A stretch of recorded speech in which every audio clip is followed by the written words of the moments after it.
आपका फिर से एक बार फिर से स्वागत है।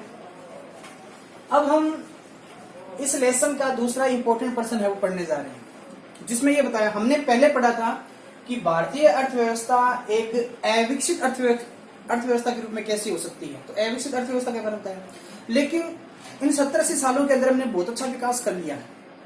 धीरे धीरे हम लगातार विकास कर भी रहे हैं। इसलिए जो हमारी अर्थव्यवस्था है, इन डाटाओं के अनुसार पर हमारी जो अर्थव्यवस्था है वो विकासशील हो चुकी है। मतलब हम हर क्षेत्र के अंदर विकास कर रहे हैं, पूरा नहीं कर लिया है, हम विकसित नहीं हो पाए हैं, हम विकासशील हैं, हम विकास कर रहे हैं। तो इसी के संदर्भ के अंदर भारतीय अर्थव्यवस्था एक विकासशील अर्थव्यवस्था के रूप में कैसी हो सकती है, इसके बारे में थोड़ी चर्चा करेंगे। विद्यार्थियों की कई बार लिखते समय मात्राओं की गलती हो जाती है, तो आप उसमें थोड़ा ज्यादा फोकस ना करें, कुछ गलतियां हो जाती हैं, इग्नोर रखें। पहला जो पॉइंट है, ये 4 पॉइंट है वो आपको बताएंगे कि भारतीय अर्थव्यवस्था एक विकासशील अर्थव्यवस्था के रूप में कैसी है। क्या कारण है कि भारतीय अर्थव्यवस्था विकास वो लगातार कर रही है। इसके पीछे रीजन है कि पहला, भारत में राष्ट्रीय आय और प्रति व्यक्ति आय है उसका सतत और तीव्र वृद्धि हो रही है। लगातार हम क्या कर रहे हैं, विकास कर रहे हैं। हमारे देश के अंदर जो तीनों क्षेत्रों से जीडीपी निकल के आती है उसकी राष्ट्रीय आय बनती है। राष्ट्रीय आय का जो स्तर है, हमारे जीडीपी का जो स्तर है वो लगातार क्या हो रहा है, ग्रोथ कर रहा है। हमारे जब 3 वर्षों तक हमारे यहाँ 3.5% की क्या रही थी, वृद्धि रही थी। 3 सालों से जो हमने बनाए थे भारत का विकास है वो 3.5 तक है, हो रहा था। कब से लेकर कब तक, 1950 से लेकर 1980 के बीच तक। इन 3 या 4 दशकों के अंदर है वो हमारे देश की जीडीपी ग्रोथ है वो 3.5% की तरफ से क्या कर रही थी, वृद्धि है वो कर रही थी, जिसे डॉक्टर राजकृष्णा ने हिंदू विकास दर कहा। 1950 से लेकर 80 के बीच के अंदर हमने जीडीपी के अंदर 3.5% तक लगातार है वो विकास किया था। तो ऐसे विकास को डॉक्टर राजकृष्णा ने हिंदू विकास दर कहा है, क्योंकि इसमें हिंदू प्रथाओं के आधार पर विकास माना जाता है कि इस प्रकार हमने विकास किया था। जब जीडीपी बढ़ती है तो राष्ट्रीय आय भी बढ़ती है, और जहां राष्ट्रीय आय बढ़ती है वहां पर प्रति व्यक्ति आय भी लगातार बढ़ रही होती है। तो हम कह सकते हैं कि राष्ट्रीय आय और प्रति व्यक्ति आय लगातार हमारी क्या कर रही है, बढ़ रही है। हम जीरो नहीं है, हम लगातार ग्रोथ कर रहे हैं। तो पहले कारण से हमें पता चलता है कि भारतीय अर्थव्यवस्था एक विकासशील अर्थव्यवस्था है। अगर आपको ये लगे कि भाई सर है वो बहुत ज्यादा तेज बढ़ा रहे हैं, तो आपके वीडियो के ऊपर साइड में इस कोने पर 3 पॉइंट बने होते हैं। इन 3 पॉइंटों को जैसे ही आप क्लिक करोगे तो वीडियो को किस प्रकार चलाना है उसके ऑप्शन आते हैं, जिसमें स्पीड भी कर सकते हो, धीरे भी कर सकते हो, ठीक है। इस प्रकार अगर आपको क्वालिटी में अगर कमी आ रही है तो वो भी एक चेंज होता है, जिसमें एक 480 पिक्सल का है, 300 पिक्सल का है, 1020 पिक्सल का है, 720 पिक्सल का है। इस प्रकार आप चला सकते हो अगर आपको लगे, ठीक है। तो ये 3 पॉइंट बनाकर आप इस वीडियो को सेट भी कर सकते हो। दूसरा जो पॉइंट आता है वो है अर्थव्यवस्था की संरचना में परिवर्तन। अर्थव्यवस्था की संरचना में परिवर्तन। और अगर कोई चीज समझ में नहीं आई है तो कमेंट करके आप पूछ सकते हो, आपको अच्छे तरीके से अगली वीडियो में समझा दिया जाएगा। मैं अपनी तरफ से पूरी कोशिश कर रहा हूं। अगर मैं थोड़ा धीरे पढ़ाऊंगा तो ये वीडियो ज्यादा बड़ी बन जाएगी, फिर अपलोड होते समय टाइम लगता है और अपलोड भी नहीं हो पाती है, समस्याओं का सामना करना पड़ता है ऑनलाइन में इतना बढ़िया तरीके से।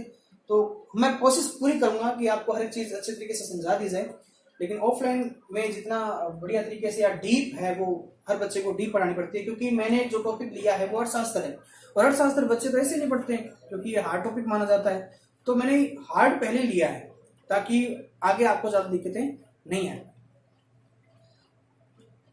अब आता है दूसरा पॉइंट जिसमें अर्थव्यवस्था की संरचना आती है। तो अर्थव्यवस्था की जो संरचना है, संरचना का मतलब क्या होता है, अर्थव्यवस्था के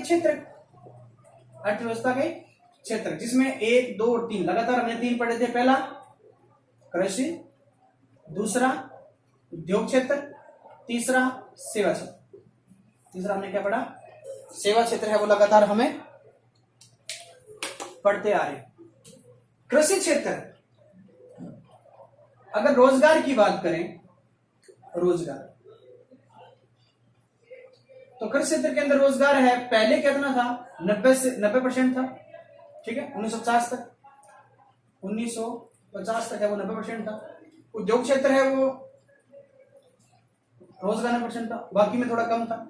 और लगातार अब देखें तो भारत में रोजगार है वो अब 2011-12 के अनुसार देखें तो भारत में रोजगार है वो खर्च क्षेत्र में 48% है, उद्योग क्षेत्र में 30% और बाकी शेष बच के 20-22% है वो सेवा क्षेत्र में लगे हुए हैं। और इनकी जीडीपी स्तर देखें, इनका जीडीपी का स्तर देखें तो भारत में जीडीपी का स्तर कृषि के अंदर 20% है, उद्योग में 30% है और सेवा क्षेत्र के अंदर 50% माना जाता है। तो लोग लगे हुए इतने और इतनी कमाई हो रही है। अगर साधारण भाषा में पढ़े तो लोग इतने लगे हुए हैं इन क्षेत्रों में और कमाई इतनी हुई है, रोजगार इतना है, जीडीपी का स्तर इन क्षेत्रों का कितना है। ये जितने भी डाटा है वो एक्चुअल सही नहीं है, बस रहते इसके आसपास है, या तो 22 हो जाती है या 16-17 हो जाती है या इसके आसपास ही है वो जीडीपी बनी रहती है। एग्जैक्ट वर्तमान का डाटा नहीं है, इसके आसपास ही। कृषि क्षेत्र देखें तो 90% पहले रोजगार था लेकिन अब घट गया, 48% आ गया। और पहले कृषि क्षेत्र का जीडीपी ग्रोथ देखें तो 50% था। जीडीपी है वो आमदनी है वो 1950 के अंदर कृषि क्षेत्र के अंदर 50% थी, जो वर्तमान में आज सेवा क्षेत्र दे रहा है। कृषि क्षेत्र का जो रोजगार है वो कम हो गया और जीडीपी का स्तर भी क्या हो गया, कम हो गया। और ये कम होकर कहां चला गया, जीडीपी तो चली गई सेवा क्षेत्र के अंदर और जो रोजगार है वो सबसे ज्यादा तो कृषि क्षेत्र में रहा है, लेकिन आमदनी क्या हो रही है 20%। मतलब लोग कहां चले गए, सेवा क्षेत्र में चले गए और सेवा क्षेत्र में जाने के बाद इन्होंने जीडीपी अच्छी तरीके से ग्रोथ कर ली है। भारत कृषि क्षेत्र से निकलकर अब इन दोनों क्षेत्रों की ओर ग्रोथ कर रहा है। इसके पीछे कारण हो गया हमारा शिक्षा का स्तर बढ़ता हुआ है, स्वास्थ्य बढ़ रहा है, कौशल है वो बढ़ रहे हैं, तकनीकी बढ़ रही है और जनसंख्या स्तर भी कम हो रहा है, लोग साक्षर ज्यादा हो रहे हैं, लोगों में जो अंधविश्वास है वो कम हुआ है। इन सभी कारण लोग हैं वो उद्योग और सेवा क्षेत्र में ज्यादा जा रहे हैं। इसलिए भारतीय अर्थव्यवस्था की जो संरचना है, ये जो संरचना थी वो पहले क्या थी, ठीक है, और अब क्या हो गई। पहले कृषि क्षेत्र में जीडीपी ज्यादा थी लेकिन अब उद्योग और सेवा क्षेत्र में क्या मिल रही है, ज्यादा मिल रही है। भारत में सेवा क्षेत्र ग्रोथ कर रहा है, औद्योगिक क्षेत्र भी ग्रोथ कर रहा है। इसका मतलब है कि भारत का जो अर्थव्यवस्था है वो क्या कर रही है, धीरे धीरे विकास हो रहा है। तीसरा है आर्थिक और सामाजिक आधार संरचना में विकास। भारत में आर्थिक और सामाजिक जो आधार है, समाज का जो आधार है जिससे विकास हो सकता है, वो भी विकास बहुत अच्छे तरीके से हो रहा है। जैसे भारत के अंदर है वो बिजली की, अगर देखें विद्युत की बात करें तो विद्युत के अंदर हमने 100% विकास है वो अच्छे तरीके से कर लिया है। प्रत्येक गांव तक है हमने ऊर्जा जो विद्युत है वो पहुंचा दी है। उसके बाद करें सड़कों की बात करें, भारत में सड़कों की अगर बात करें तो भारत में 50 लाख किलोमीटर की सड़कें हैं वो बनकर तैयार हो चुकी है। मतलब बहुत अच्छा विकास कर लिया। सड़क अर्थात परिवहन क्षेत्र के अंदर बहुत अच्छा विकास कर लिया और परिवहन क्षेत्र के विकास हो जाने पर गांव को गांव से जोड़ दिया गया। प्रधानमंत्री सड़क योजनाओं के माध्यम से हमने गांव को गांव से जोड़ दिया गया है और गांव से गांव जब जुड़ता है तो गांव शहर के लिए भी जुड़ेगा और गांव जब शहर के लिए जुड़ेगा तो गांव का जो प्रत्येक व्यक्ति है वो शहर में आएगा और शहर में आएगा तो विकास है वो ज्यादा बढ़ता है। उसके बाद साक्षरता की बात करें तो हम 0 से बढ़कर आज 74% लोग हैं हमारे देश के बिल्कुल साक्षर हो चुके हैं, बिल्कुल है वो साक्षर हो चुके हैं। और जीवन प्रत्याशा की बात करें, जीवन के प्रति आशा की व्यक्ति है वो औसतन आयु अपनी कितनी जीता है, तो पहले ये 32 वर्ष था, 32 वर्ष औसतन था और आज है वो लगभग 67 वर्ष हो चुका है। औसतन है वो 67 वर्ष के बाद मृत्यु हो जाती है, लेकिन पहले क्या था 32% औसतन थी, क्योंकि उस समय अगर बात करें उस समय स्वास्थ्य अच्छा नहीं था, मेडिकल सुविधाएं अच्छी नहीं थी, जन्म दर ज्यादा थी और मृत्यु दर भी उस समय ज्यादा थी। जन्म दर के अंदर यह था कि उस समय जन्म दर के अंदर जो शिशु मृत्यु दर थी वो ज्यादा थी, इस कारण हमारा देश थोड़ा पिछड़ा हुआ था। आगे की बात करें, यह था आर्थिक और सामाजिक विकास, हमने आधार संरचना है वो अच्छे तरीके से विकास कर ली है।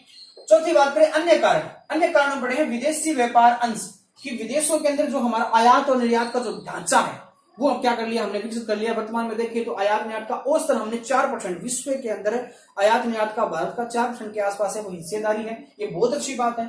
और जनसंख्या की जो वृद्धि दर है वो भी क्या हो रही है, कम हो रही है। लगातार जनसंख्या वृद्धि दर है हमारी कम हो रही है। जनसंख्या हो गई ठीक है, लेकिन अब वृद्धि दर है वो कैसे है, तो वृद्धि दर है वो पहले हमारे यहाँ 24% वार्षिक थी और वर्तमान में कितनी हो गई है, 17% के आसपास हो गई। 17% है वो क्या आ गई हमारे यहाँ, कमी आ गई है। जनसंख्या वृद्धि पहले 24% थी, आज 17% वृद्धि के साथ बढ़ रही है।